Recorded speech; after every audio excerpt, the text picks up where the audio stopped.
Hello കൂട്ടുകാരെ, എല്ലാവർക്കും നീനൂസ് കിച്ചൻ്റെ പുതിയൊരു എപ്പിസോഡിലേക്ക് സ്വാഗതം. ഇന്ന് നമ്മളിവിടെ വന്നിരിക്കുന്നത് ഉഴുന്നുവടയുടെ റെസിപ്പി ആയിട്ടാണ്. നല്ല സോഫ്റ്റ് ആയിട്ടുള്ള, എന്നാൽ പുറം നല്ല ക്രിസ്പി ആയിട്ടുള്ള ഉഴുന്നുവടയാണ് ഇന്ന് ഞാൻ നിങ്ങളുമായിട്ട് ഷെയർ ചെയ്യാൻ പോകുന്നത്. ഈ ഉഴുന്നുവട ഇത്രയും സോഫ്റ്റായി കിട്ടാൻ എന്താണ് ഒരു ടിപ്പെന്നും കൂടി ഞാൻ ഈ വീഡിയോയിലൂടെ നിങ്ങൾക്ക് ഷെയർ ചെയ്ത് തരാം. അപ്പം നമുക്ക് നേരെ വീഡിയോയിലേക്ക് കിടക്കാം. അതിന് വേണ്ടിയിട്ട് ഇതുപോലെ ഒരു ക്ലീൻ പാത്രം എടുത്തിട്ട് നമുക്ക് അതിനകത്തേക്ക് ഒരു ഗ്ലാസ് ഉഴുന്ന് അളന്നിടാം. ഒരു ഗ്ലാസ് എന്ന് പറയുമ്പോഴേക്കും ഏകദേശം ഒരു മീഡിയം ടൈപ്പിലെ ഗ്ലാസ്സാണ് ഞാൻ എടുത്തിരിക്കുന്നത്. ഒരുപാട് ചെറുതുമല്ല വലുതുമല്ലാത്ത ഒരു ടൈപ്പ് ഗ്ലാസ്സാണ് എടുത്തിരിക്കുന്നത്. അതിൽ ഒരു ഗ്ലാസ് ഇടുന്നുണ്ട്. ഇനി ഇതിനകത്തേക്ക് നമുക്ക് ആവശ്യത്തിന് വെള്ളം ഒഴിച്ച് ഇതൊരു 3 തവണ നന്നായിട്ടൊന്ന് കഴുകിയെടുക്കാം.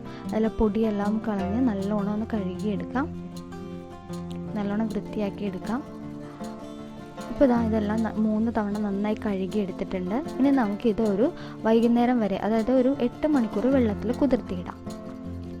ഇപ്പോൾ 8 മണിക്കൂർ കഴിഞ്ഞു. നന്നായിട്ട് ഇത് പൊങ്ങി വന്നിട്ടുണ്ട്, കറക്റ്റായിട്ട് വന്നിട്ടുണ്ട്. ഇനി ഇത് നമുക്ക് ചെയ്യേണ്ടത് മിക്സിയുടെ ചെറിയൊരു ജാർ എടുത്തിട്ട് ഒട്ടും വെള്ളം ചേർക്കാതെ നമ്മൾ ഈ ഉഴുന്ന് കുറേശ്ശെയായിട്ട് ഇട്ട് അടിച്ചെടുക്കാം. ഒരുപാട് ഇട്ട് കഴിഞ്ഞാൽ നമുക്ക് നന്നായിട്ട് അരഞ്ഞ് കിട്ടത്തില്ല. അപ്പോൾ കുറേശ്ശെയായിട്ടിട്ട് നമുക്ക് ഇത് നന്നായിട്ട് അടിച്ചെടുക്കാം.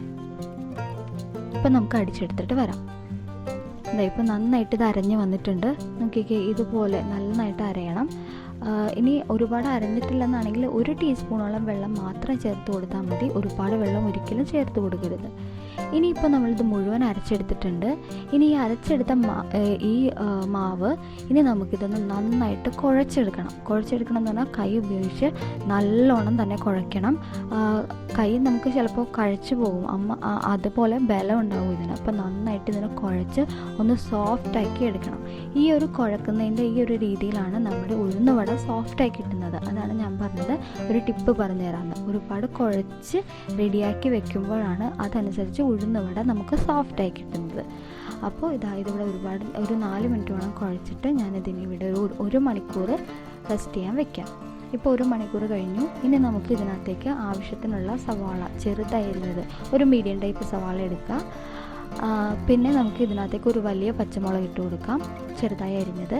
ഇനി ഇതിപ്പോൾ മല്ലിയിലയാണ് കേട്ടോ ഞാൻ ഇട്ടിരിക്കുന്നത്, വളരെ കുറച്ച് ഇട്ടിട്ടുള്ളൂ. ഇപ്പം നിങ്ങളുടെ കയ്യിൽ വേപ്പില ഉണ്ടെങ്കിൽ അതിട്ട് കൊടുക്കാം. ഇനി ആവശ്യത്തിന് കുരുമുളക്, ഇപ്പോൾ ചെറിയ കുരുമുളക് വേണ്ടി ചതച്ചിട്ടൊന്നുമില്ല, അല്ലെന്നാണെങ്കിൽ നിങ്ങൾക്ക് ചതച്ചിട്ടിട്ട് കൊടുക്കാം. ഇപ്പം ഇട്ടത് ഞാനൊരു കായപ്പൊടിയാണ്, അല്പം കായപ്പൊടിയും കൂടി ഇട്ട് നമുക്കിതിനെ ഒന്ന് നന്നായിട്ട് എല്ലാം കൂടി ഒന്ന് മിക്സ് ചെയ്ത് കൊടുക്കാം. ഇനി അല്പം ഉപ്പും കൂടി നമുക്കിതിനകത്ത് ചേർത്ത് കൊടുക്കാം. എന്നിട്ട് എല്ലാം കൂടി ഇതിന് പാകമായ ഉപ്പ് ചേർത്തതിന് ശേഷം ഒന്നുകൂടി നമുക്കൊന്ന് മിക്സ് ചെയ്ത് എല്ലാം കൂടി ഒന്ന് യോജിപ്പിക്കാം. ഇപ്പോൾ എല്ലാം മിക്സ് ചെയ്ത് കഴിഞ്ഞു. ഇനി നമുക്ക് ഇപ്പോൾ ഒരു പാത്രത്തിൽ ഒരു ചെറിയൊരു അല്പം വെള്ളം എടുത്തിട്ട് ഞാൻ ഈ മാവിൻ്റെ പാകം ഒന്ന് നിങ്ങളെ കാണിച്ചു തരാം. ഇത് കറക്റ്റായോ എന്നറിയാൻ നമ്മൾ ചെയ്യേണ്ട ഒരു ട്രിക്കാണിത്. അതായത് ഇതുപോലെ ഒരു അല്പം മാവ് എടുക്കുക, എന്നിട്ട് ഈ വെള്ളത്തിലേക്ക് ഇതൊന്ന് ഇട്ട് നോക്കുക. കണ്ടില്ലേ, ഇങ്ങനെ പൊങ്ങിക്കിടക്കുവാണെങ്കിൽ നമ്മളുടെ മാവ് കറക്റ്റായി എന്നാണ് അർത്ഥം. അപ്പോൾ ഇനി ഞാനൊരു ചട്ടി വെച്ചു, അതിനകത്തേക്ക് അല്പം എണ്ണ ഒഴിച്ചിട്ടുണ്ട്. സൺഫ്ലവർ ഓയിലാണ്. ഇതൊന്ന് ചൂടാവാൻ വെയിറ്റ് ചെയ്യാം. ആ സമയത്ത് നമുക്ക് നമ്മുടെ മാവ് എങ്ങനെയാണ് കുഴച്ചെടുക്കണമെന്ന് നോക്കാം. വെള്ളത്തിൽ ഞാൻ കൈയൊന്ന് നന്നായിട്ട് എടുത്തിട്ടുണ്ട്. അങ്ങനെ വേണം നമ്മളിത് എടുക്കാൻ വേണ്ടിയിട്ട്.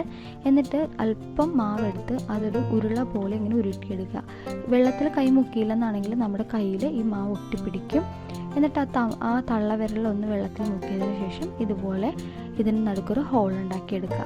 കണ്ടോ, ഇത്രയേ ഉള്ളൂ. എന്നിട്ട് ഈ എണ്ണയിലേക്ക് നമുക്കിതിങ്ങനെ കൈ ഒന്നും പൊള്ളാതെ തന്നെ നമുക്കിങ്ങനെ ശ്രദ്ധിച്ച് ഇട്ട് കൊടുക്കാം. കണ്ടില്ലേ, ഇത്രയേ ഉള്ളൂ നമ്മുടെ ഉഴുന്നുവടയുടെ ആ ഒരു ഉണ്ടാക്കുന്ന രീതി.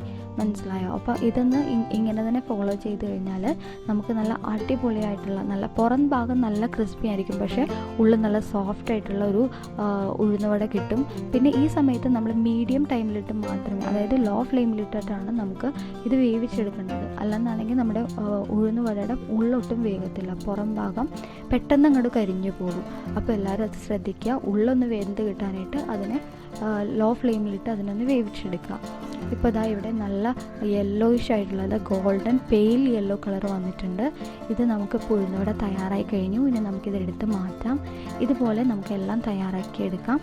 ഇത്രയേ ഉള്ളൂ, സിമ്പിളായിട്ട് നമുക്ക് തയ്യാറാക്കിയെടുക്കാവുന്നതാണ് ഉഴുന്നുവട. അപ്പോൾ എല്ലാവരും ഒന്ന് ട്രൈ ചെയ്യുക, എന്നിട്ട് നിങ്ങളുടെ അഭിപ്രായങ്ങൾ എന്നെ അറിയിക്കുക. ഇനിയും ഞാൻ നല്ല നല്ല വീഡിയോസുമായിട്ട് നിങ്ങളുടെ അടുത്ത് എത്തുന്നതാണ്.